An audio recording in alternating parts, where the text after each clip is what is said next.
भारत शुक्र करे कि पाकिस्तान ने अभी लिहाज किया, वरना सारे जहाज गिरा सकते थे। सदर आसिफ जरदारी की भारत को खुली वार्निंग। आप देख रहे हैं पाकिस्तान की सबसे अहम और बड़ी खबरें। भारत और पाकिस्तान के दरमियान बढ़ती हुई कशीदगी पर सदर मुमलकत आसिफ अली जरदारी ने इंतहाई सख्त और दो टोक मौक़िफ़ अख्तियार कर लिया है। शहीद मोहतरमा बेनज़ीर भुट्टो की बरसी के मौके पर गढ़ी खुदा बख्श में जलसे से खिताब करते हुए सदर आसिफ जरदारी ने कहा, भारत शुक्र करे कि पाकिस्तान ने अभी लिहाज किया, वरना हम उनके सारे जहाज़ गिरा सकते थे।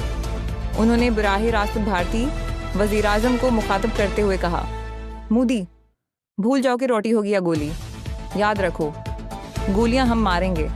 सदर जरदारी ने कहा कि पाकिस्तान कोई मजाक नहीं, हम मुसलमान हैं और अपना दिफा करना जानते हैं।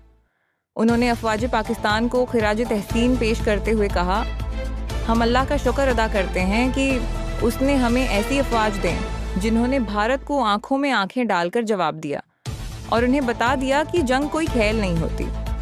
सदर जरदारी का कहना था कि भारत खुद को 10 गुना बड़ी मईशत कहता है, मगर सवाल ये है वो दिल और जगर कहाँ से लाओगे जो हमारे आर्मी चीफ और एयर फोर्स चीफ के पास है। उन्होंने एक वाकया सुनाते हुए कहा, मेरे ईमेस ने कहा जंग शुरू हो गई है, बनकर में चले जाएं। मैंने कहा लीडर मैदान में मरते हैं, बनकरों में नहीं। उस मौका पर chairman People's Party Bilawal Bhutto Zardari ने खिताब करते हुए कहा, पाकिस्तान को माशी बहरान से निकालने के लिए सबसे पहले सियासी बहरान ख़त्म करना होगा। उन्होंने कहा, सियासी तक़सीम से जमहूरियत, मईशत और कौमी सलामती को नुकसान पहुँच रहा है। बिलावल भुट्टो का कहना था कि महंगाई कम होने के हुकूमती दावे अवाम को महसूस नहीं हो रहे। उन्होंने जोर दिया कि सियासी इंतहापसंदी ख़त्म की जाए, मफाहमत का रास्ता अख्तियार किया जाए, सियासत को गालियों और तशद्दुद से निकालकर सियासी दायरे में लाया जाए।